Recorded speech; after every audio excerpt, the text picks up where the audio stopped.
Oke teman-teman, balik lagi dan saya Fikri Ridho. Seperti biasa saya akan mereaction soal sepak bola Indonesia dan juga tanggapan komentar dari netizen soal sepak bola tanah air. Langsung saja kita simak, tapi sebelum itu jangan lupa untuk like, comment, subscribe, dan jangan lupa juga untuk nyalakan lonceng notifikasinya. Let's go!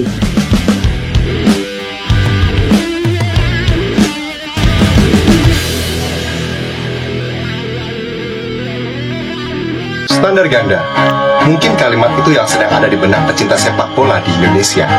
Ada apa sebenarnya dengan pengamat sepak bola kita? Coach Justin bela pelatih timnas Indonesia U20 usai kalah dari Irak dengan skor 3-0 dalam laga pertama di grup C Piala Asia U20 2025. Dalam sebuah kanal YouTube-nya, ia menyatakan kepada netizen, jangan maunya menang terus, maunya juara.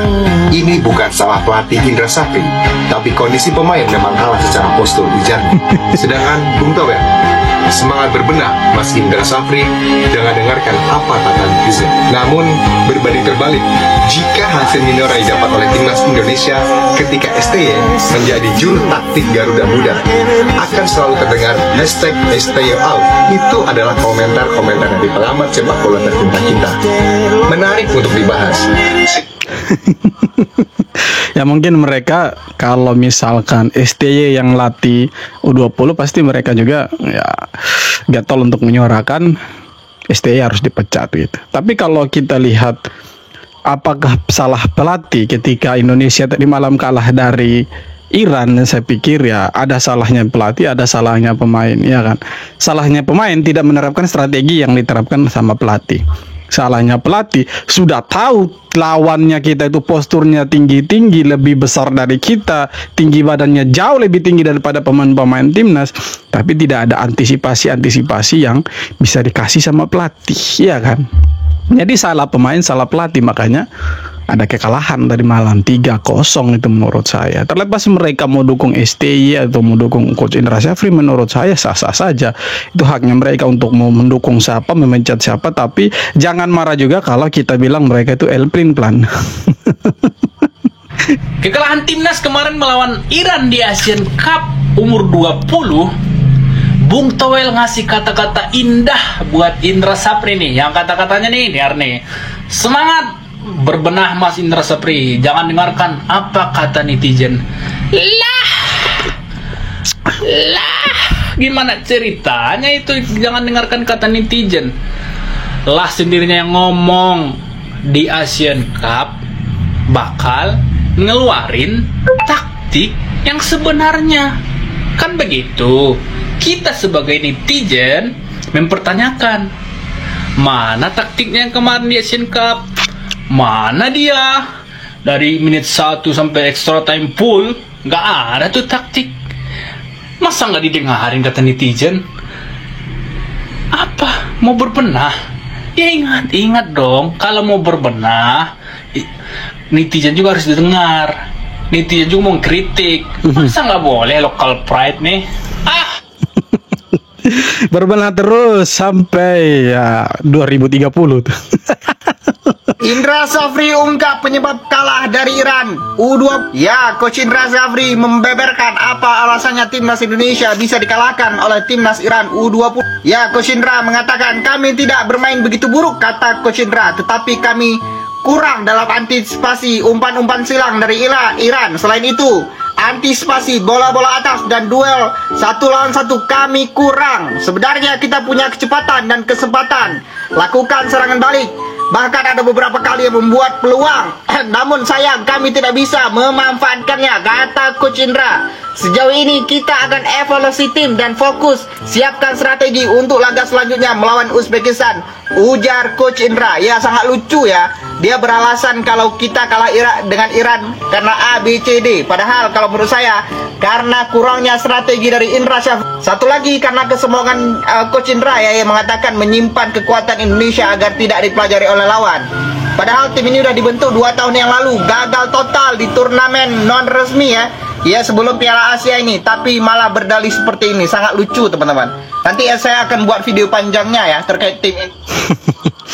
Ya kalau kita bilang kurang antisipasi berarti memang betul. Coach Indra mengakui bahwa strateginya dia tidak terlalu berjalan. Kalau dia bilang sejujurnya mereka bermain baik, ya baik itu tidak mungkin kalah 3-0. Harusnya kalau bermain baik kalah 1-0, ya kan?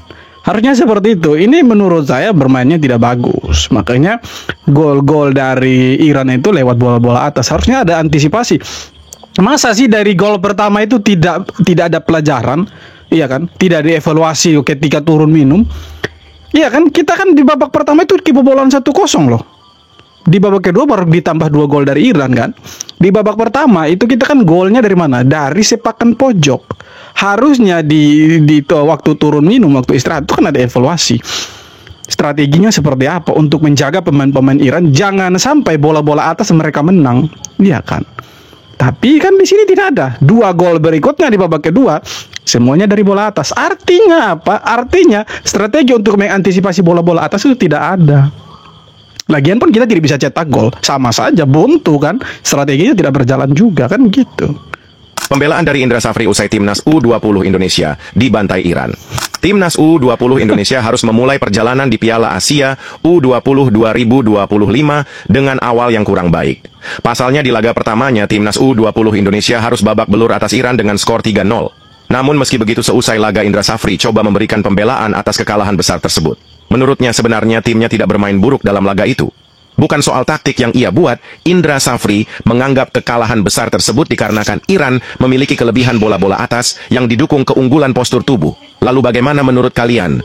Pembelaan dari... Ya anggaplah kita percaya apa yang dibilang sama Coach Indra ya. Kurangnya antisipasi dari bola-bola atas. Nah, bagaimana kemudian kalau misalkan kita lawan Uzbekistan hari Minggu lalu kita kalah? Pembelaan apa lagi? Apakah kita mau menyalahkan tinggi badannya kita? Apakah kita mau menyalahkan kurangnya antisipasi dari pemain-pemain di lapangan? Iya kan? Kalau memang seperti itu ya mending timnas tidak usah ikut. Buat apa kita capek-capek ke Cina lalu kita persalahkan tinggi badan, kita persalahkan postur tubuhnya kita? Ya kan? Harusnya kan ada antisipasi lain. Semoga lawan Uzbekistan dan lawan Yaman itu benar. Supaya apa? Supaya bisa membenarkan statement dari Coach Indra ketika press conference habis lawan Iran. Harusnya seperti itu sih. Kan? Iya kan? Udah bilang. Bener lagi, susah. 3 gol bola atas Gol dari semua. bola atas. Salah siapa? Bukan salah pelatih. Mau melatih gimana? Nggak bisa lu latih. Emang lu bilang ini salah pelatih? Enggak lah ini mah. Ya kalau begitu mending tidak usah bermain. Mundur saja dari turnamen kan, tidak usah pergi. Iya toh? Kalau memang kita bilang salah pemain, ya strateginya bagaimana? Iya kan? Kalau kita sudah tahu kita pendek, kita strategi maksudnya kita punya postur badan tidak menunjang dan kita pendek, ya ngapain kita capek-capek ke sana yang notabene lawan kita 3 negara nih ya posturnya mereka semua lawan tinggi-tinggi. Ngapain kita ke sana? Iya kan? Memang. Enggak lah. Lebay lah netizen emang. 3 kata lucu hari ini bukan salah pelatih. Ya seperti yang kalian dengar, pandit panutan warga plus 62 tercinta ini bilang kalau kekalahan Indonesia melawan Iran kemarin bukan salah pelatih, melainkan salah pemain itu sendiri.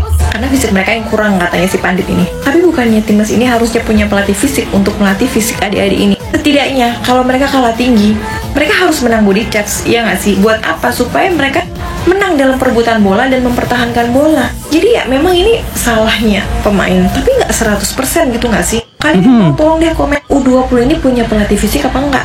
Dan harusnya mereka dilatih nggak? Harusnya fisik? punya, ya kan? Mantan pelatih yang dulu itu ngegenjot banget fisik. Dia sama-sama kita tahu U23 kita yang kemarin main di Qatar, ya fisik mereka emang bagus karena latihan fisik mereka tuh sekeras itu. Terus sekarang adik-adik kita ini nggak bagus dalam body charts, mereka takut mengambil bola atau merebut bola karena mereka kalah fisik. Terus itu salah siapa kira-kira? Salah siapa? Pak Pandit yang terhormat. Kalau di U17 itu saya mereka latihan fisik gila-gilaan itu di Coach Nova itu. Masa sih U20 tidak ada? Pasti ada lah. Ya kan pasti ada. Tidak mungkin tidak ada itu. Raih trofi Piala Dunia bersama Argentina. Scaloni tidak nulis di bionya. Indra Syafri apa nih? Head coach nasional tim U20 yaitu 1 AFF U19 2013, AFF U20 2018, medali emas SEA Games 2023, AFF U19 2024. Ya kita applause dulu. Ya, jadi Coach Indra ini di akun officialnya dia di Instagram itu tulisnya seperti ini teman-teman. Jadi semua pencapaiannya dia selama melatih timnas itu ditulislah di situ di bio-nya kan. Ya, setidaknya ya Piala Dunia lah. Scaloni saja tidak tulis, Ancelotti saja tidak tulis kan. Ya itu kata netizen.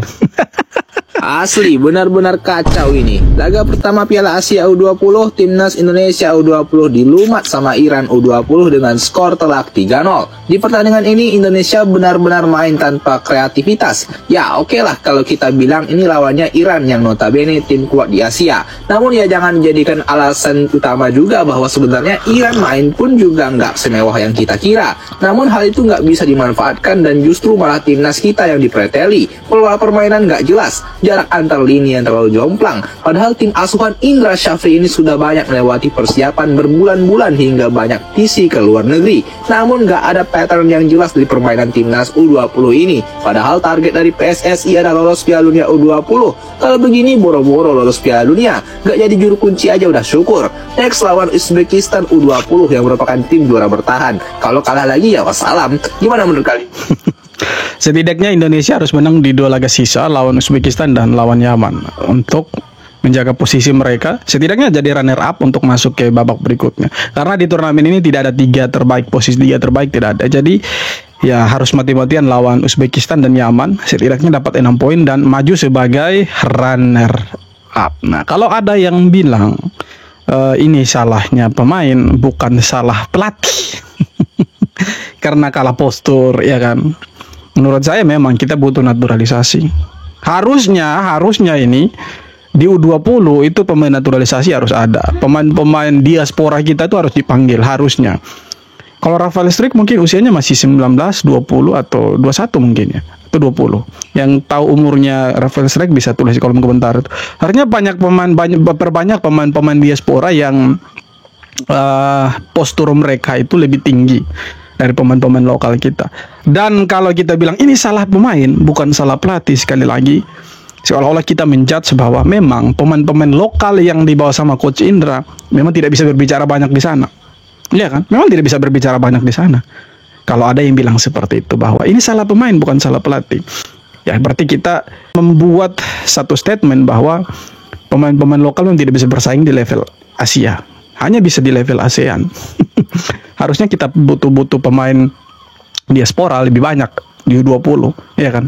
Supaya kita bisa bersaing di Piala Asia. Harusnya seperti itu, harusnya. Senenge wae gundul, kaya lagu. Gundul pacul-cul, gemblengan. Nyunggi wakul-kul, gemblengan. Wakul nglempang sekane dadi saatar. Wakul nglempang sekane dadi saatar. Ora kowe ke gundul. Berarti kaya lagu. Senengane dek is realistis ngono. Fakta. Mengkritik atau memberi saran secara real, nulis kalah yo kalah ngono wae. Ora usah terus ini bukan salah pelatih, ini bukan salah kabeh ora disalahe. Komentator udah salah, sing salah kursi tak kandhani netizen. Terlalu lebay jarine cangkeme. Jane yo wis jalan-jalan nang luar negeri kono. Mbok golek apa ning kono. Tapi dek wong kalah terus dikritik ngono terus ini bukan salah pelatih, bukan salah pemain atau sembuh dengah-dengah jenenge gundul. Apakah salah kita kritik Coach Indra ketika dia kalah? Menurut saya ya tidak salah juga, karena memang sebelum berangkat ke Cina, setelah kita kalah 2 kali dan hanya menang lawan India U18 di Mandiri Challenge Series, itu ada statement dari Coach Indra loh. Dia bilang strategi ini masih disimpan untuk nanti bermain di Piala Asia U20. Supaya apa? Supaya jangan dibaca sama calon lawan kita nanti. Tapi hasilnya tadi malam justru sebaliknya, jauh dari yang kita harapkan. Kan yang kita harapkan itu strategi yang dibilang sama Coach Indra diterapkan betul-betul di sana, ya kan? Harusnya tadi malam menurut saya kita harus bisa setidaknya dapat 1 poin lawan Iran. Karena Iran itu bermainnya tidak terlalu bagus juga, karena mereka hanya memanfaatkan bola-bola atas. Mereka memanfaatkan kelemahannya kita.